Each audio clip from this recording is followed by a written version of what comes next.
Hello, and welcome to show number 2447 of Eyes on Success, a weekly program covering a wide variety of topics of interest to people with vision loss.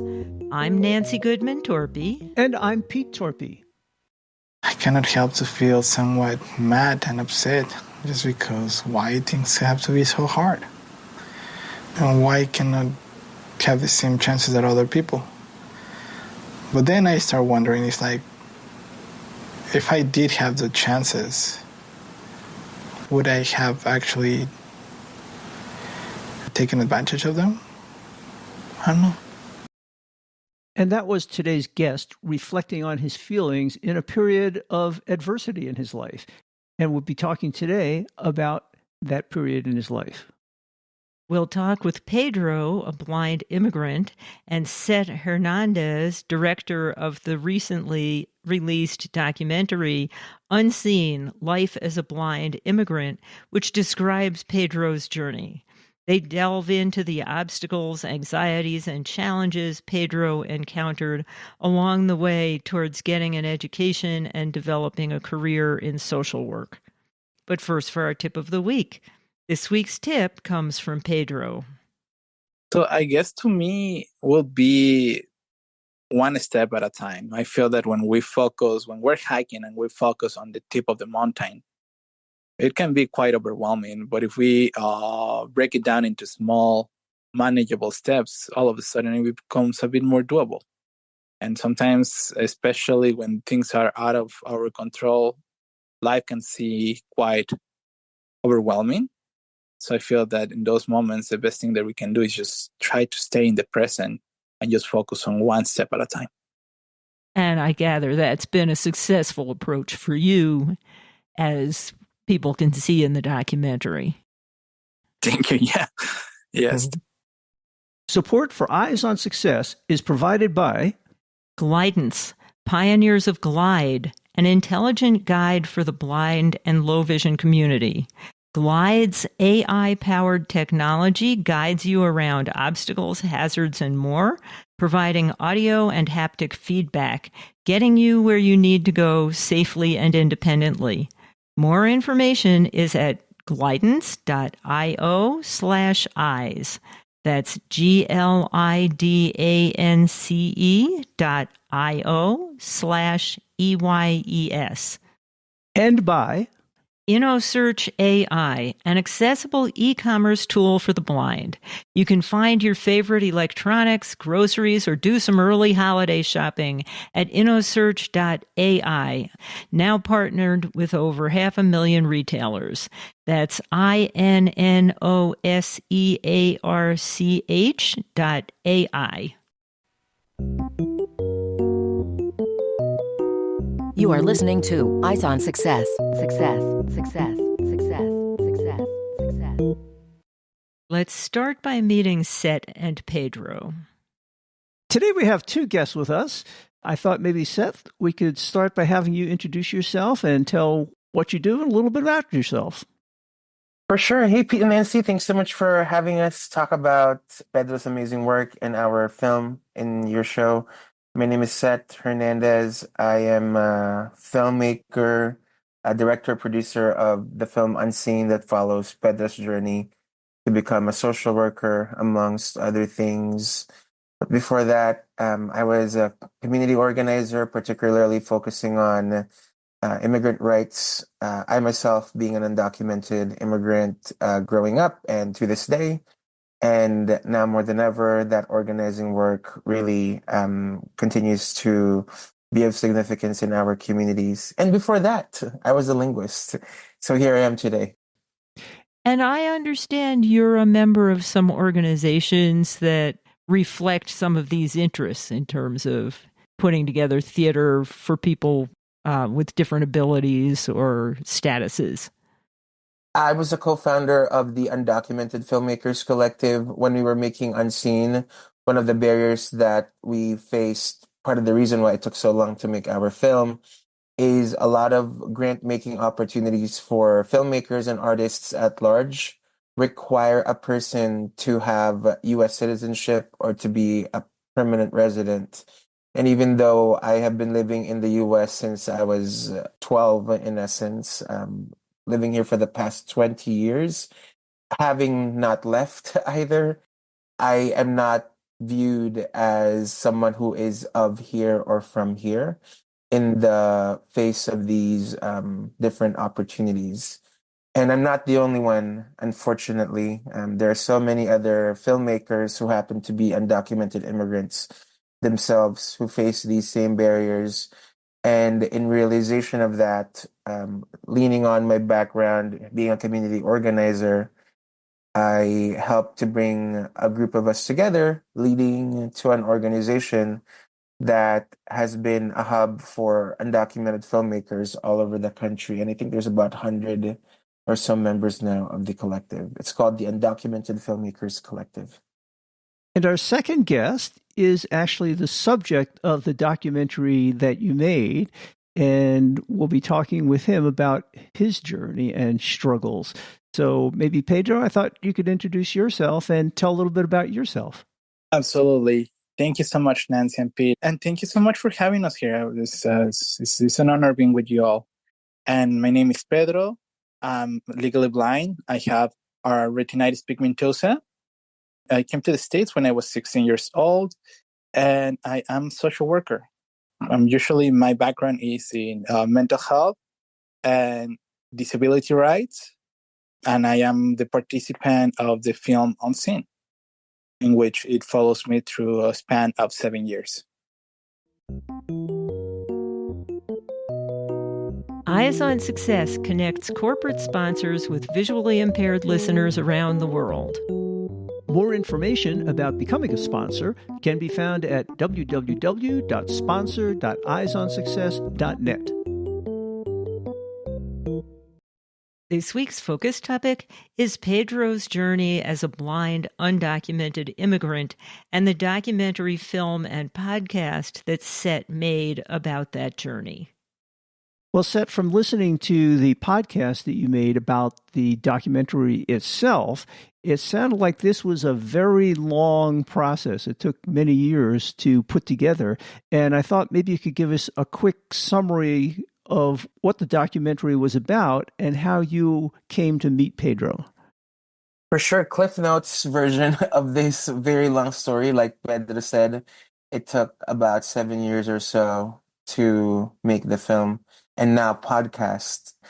Pedro and I first met a program that supported undocumented young adults to find professional development opportunities at a time when such opportunities were so sparse and lacking in the professional world.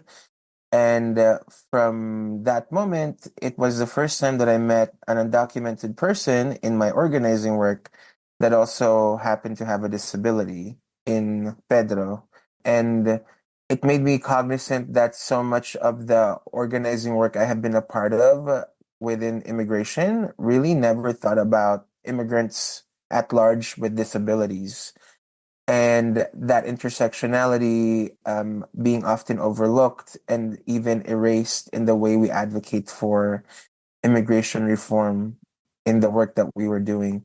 So a year later, after I first met Pedro, I reached out to him about making a film that follows his journey through the lens of his immigration and his disability. But in the course of 7 years of making the film transformed beyond that. And I think Pedro actually is probably the best person to really summarize how the film ended up through his lens. And it's a privilege to have been able to work on the film with him, because in that process, I think I grew as a person from being in community and being Pedro's friend. So, Pedro, in the podcast and the documentary, you talked about how you arrived here just shortly after your 16th birthday, and that made a big difference in your status. If you were here before you were 16, you would have had some other advantages, and you kind of started off behind the 8 ball. Things were difficult for you. Can you talk a little bit about your first couple of years and how things started out? Yes, absolutely. And you're right. It was a tad more difficult, and I feel that it still is for many undocumented immigrants. The idea that not having the flexibility of have a work permit definitely made it complicated, to say the least. I came here again at the age of over 16 years and 5 weeks old. And it was definitely difficult to find resources in the community.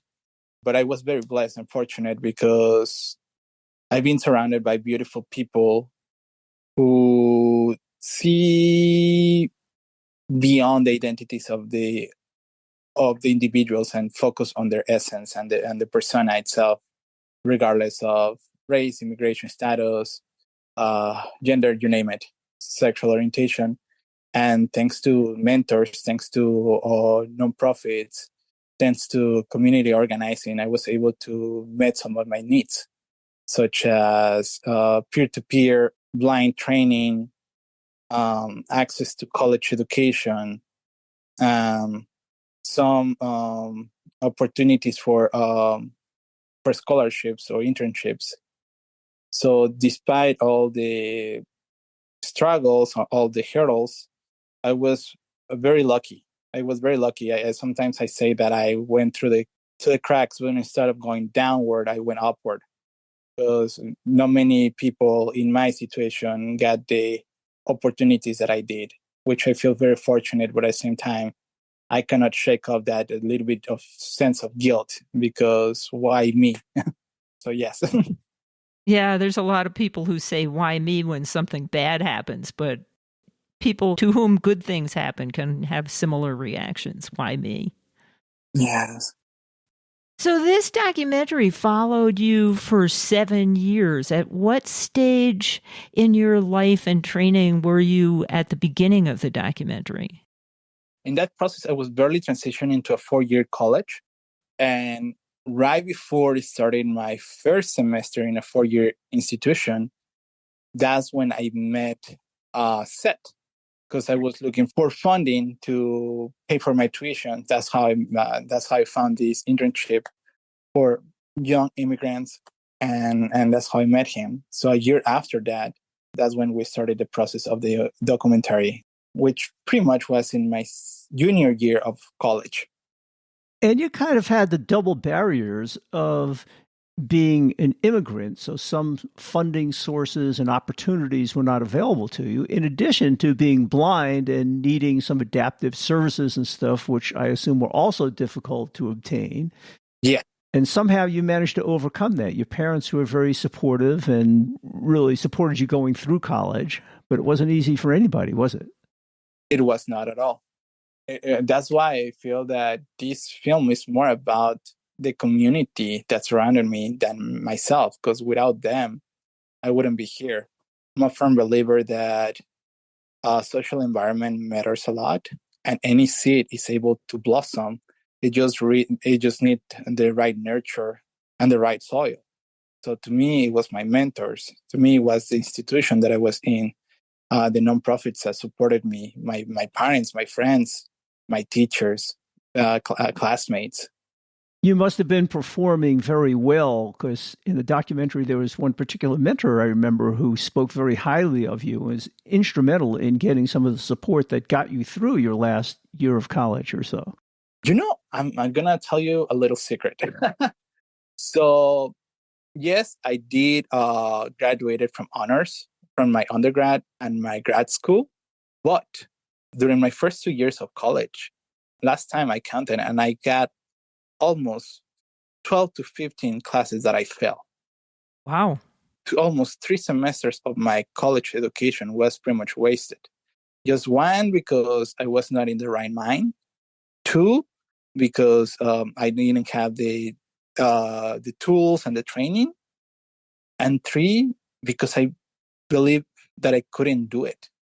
So, and that's when those mentors actually were the most beneficial. That even before believing in myself, they saw that they were struggling, and they were willing to give me a push, to not let me go, even though that I was not performing as I supposed to.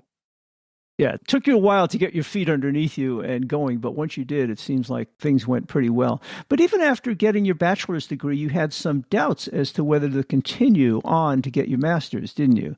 And I understand you had some of your mentors really kind of push you and encourage you into going further because they knew you had the capability. Yes.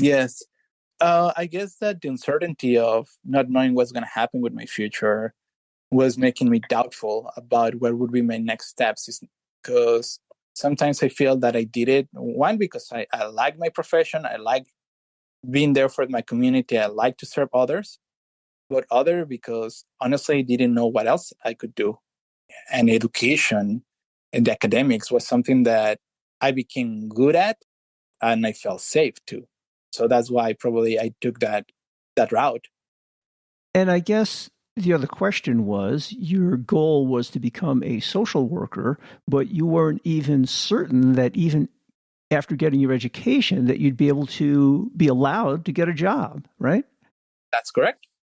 What are some of the issues surrounded with getting a job as an immigrant? The main issue is not having a social security and not being able to have a job. Mainly, I don't qualify to be employed. So I have to go through alternative routes, such as being a self-contractor, which is something that is lawful. And also some barriers when it comes to internships and other learning opportunities. So certain grants and sources of economic support were not available to you either. No, there were not. But at this point, you both have careers, interesting, worthwhile careers, in spite of the fact that neither one of you could walk into McDonald's and get a job behind the counter. How do you manage that? Until this point, I still don't know.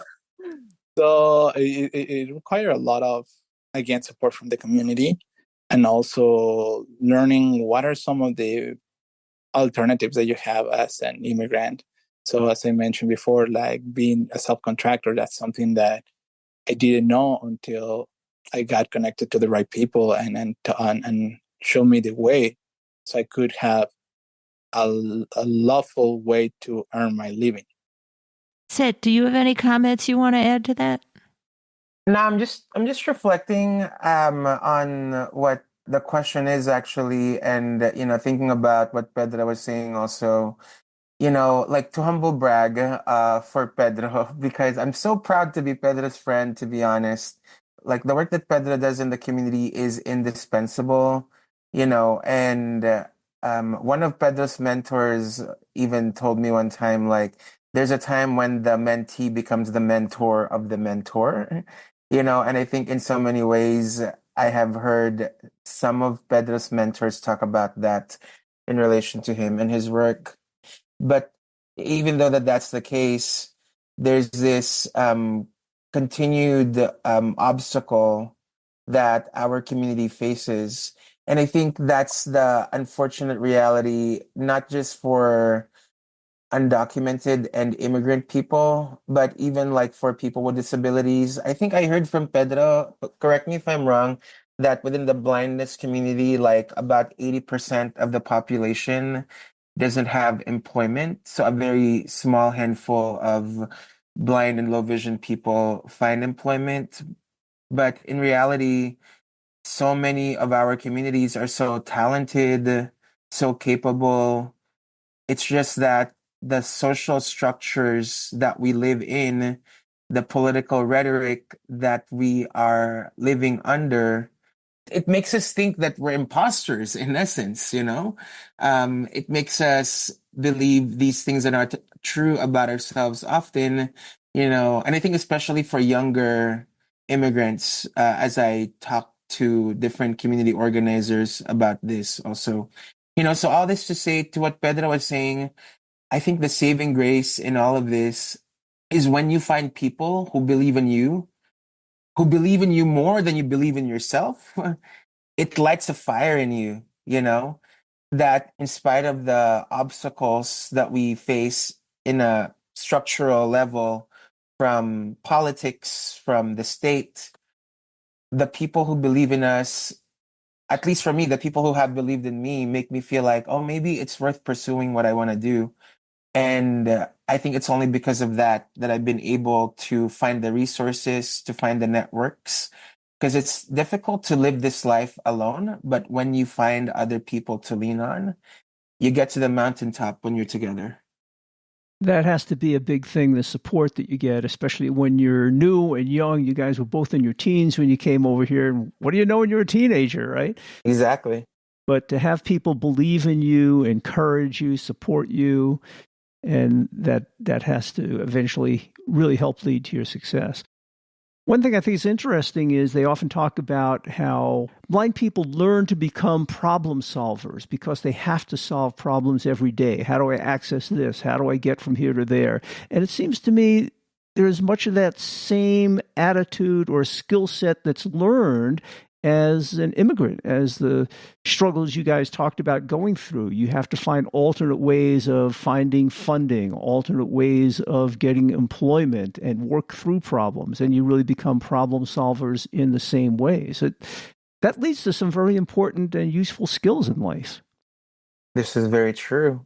And I think, the problem solving also comes from the fact, like I was sharing earlier, when you have other people that believe in you, that you can actually solve the problem, like you're like, oh, maybe I can actually solve the problem after all. I think what I'm also realizing, like from the lens of being a filmmaker, that sometimes lack and necessity, though I don't want to glamorize not having access to a lot of things, it leads to resourcefulness and inventiveness. Especially, I'll speak for myself as a filmmaker, and that the lack leading to resourcefulness and inventiveness leads to new forms, new modalities of doing the art that you're doing, that I think sometimes is really, really exciting too. So sometimes it's a blessing in disguise.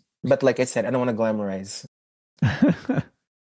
If you don't mind if I add something to that, I feel that unfortunately the other side of the coin is like, I feel that the right amount of pressure, the right amount of stress ignites that creativity, that resourcefulness.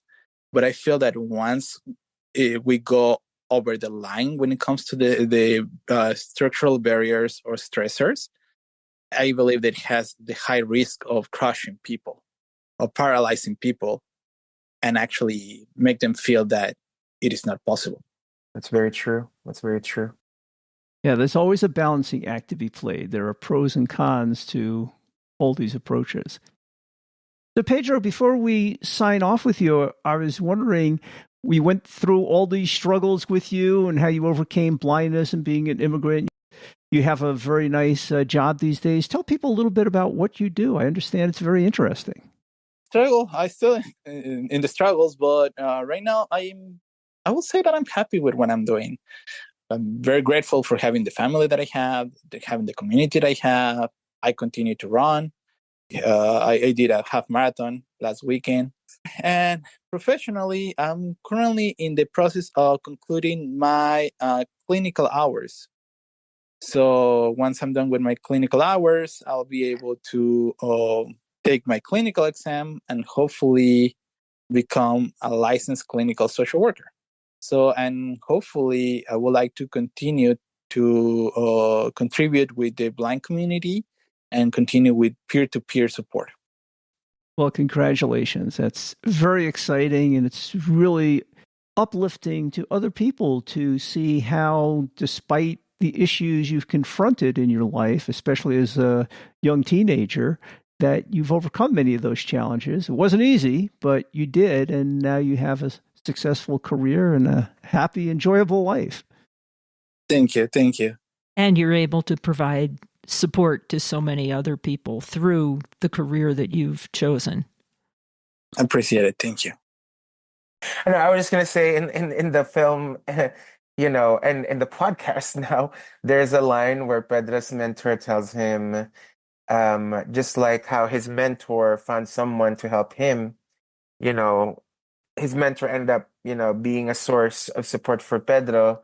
And now, like Pedro was saying, he also becomes a source of support for other people in his community and becomes like this infinite chain of interdependency that Pedro always talks about. And now more than ever, how can we find an opportunity to lean on each other to go through our daily lives? Because I think in the grand scheme of things, when we have each other's backs, that's the only way that we can really move forward. A great story. You are listening to Eyes on Success. Success, success, success, success, success.